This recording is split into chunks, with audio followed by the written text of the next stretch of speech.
Number 9. Actors survive boot camp. Hollywood stars trading luxury trailers for military training created one of the most grueling preparation experiences in film history, with Mel Gibson and the entire cast enduring what became known as celebrity boot camp. The actors underwent weeks of intensive military exercises designed to build the physical conditioning and mental toughness necessary for their roles.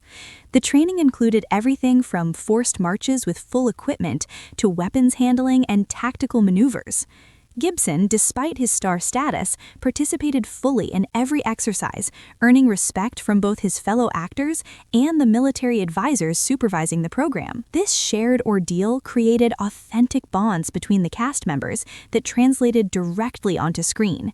The exhaustion, camaraderie, and mutual respect developed during boot camp gave the film's brotherhood scenes a genuine emotional foundation that couldn't be faked through acting alone. Number 10. Sam Elliott became Sergeant Plumbley. Director Randall Wallace reportedly declared that only one actor in Hollywood could properly portray the legendary Sergeant Major Plumbley, and he was determined to get Sam Elliott regardless of schedule conflicts.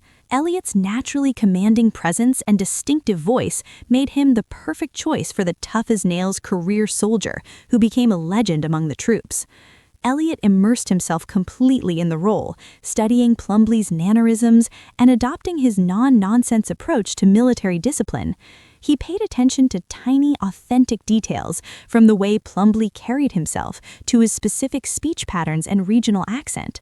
The real Sergeant Major Plumbley consulted on the film and was reportedly amazed by Elliott's portrayal, noting that the actor had captured not just his appearance, but his entire philosophy of leadership.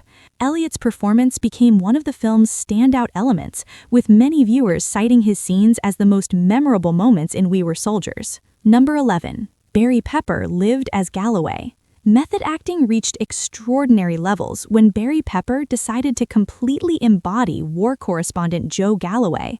Adopting every personal habit and quirk of the real-life journalist, Pepper didn't just study Galloway's mannerisms. He smoked the same brand of cigarettes, carried the same heavy books, and even wore an identical revolver that Galloway had carried during the battle.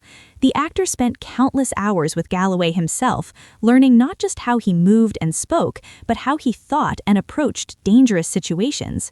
Pepper's commitment extended to mimicking Galloway's note-taking style and his particular way of observing combat while staying focused on his journalistic mission. Galloway was reportedly stunned by the transformation, saying that watching Pepper was like looking in a mirror from 1965.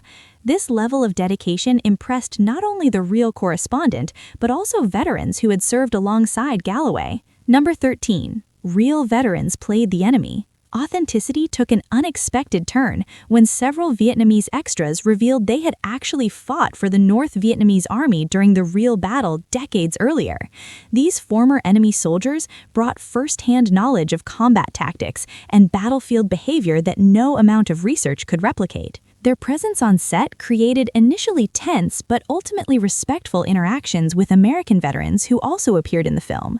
The former adversaries found themselves working together to ensure that both sides of the conflict were portrayed with dignity and accuracy.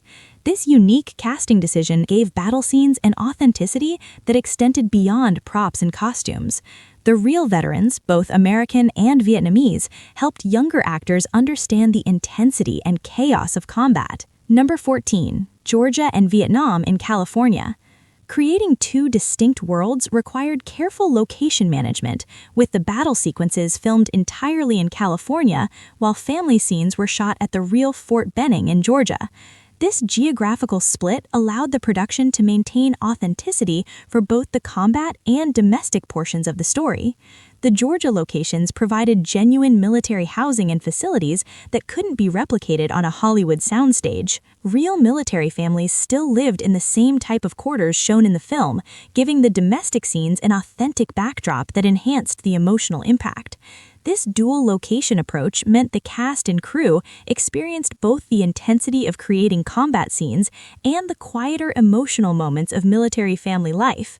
The contrast helped everyone involved understand how war affects not just soldiers, but entire communities built around military service. Number 15. Casting lookalikes for soldiers. Physical resemblance became a crucial casting criterion, with many actors chosen specifically because they look like the real soldiers who fought and died in the Ia Drang Valley. This attention to visual accuracy helped create an emotional connection between the film and the actual historical events.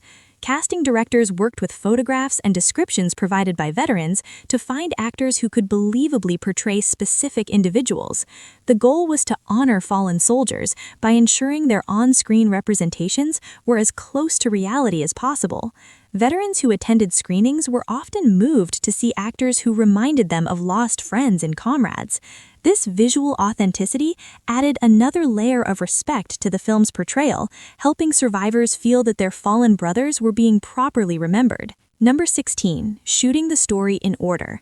Chronological filming became a crucial creative decision that allowed emotions to build naturally throughout the production process.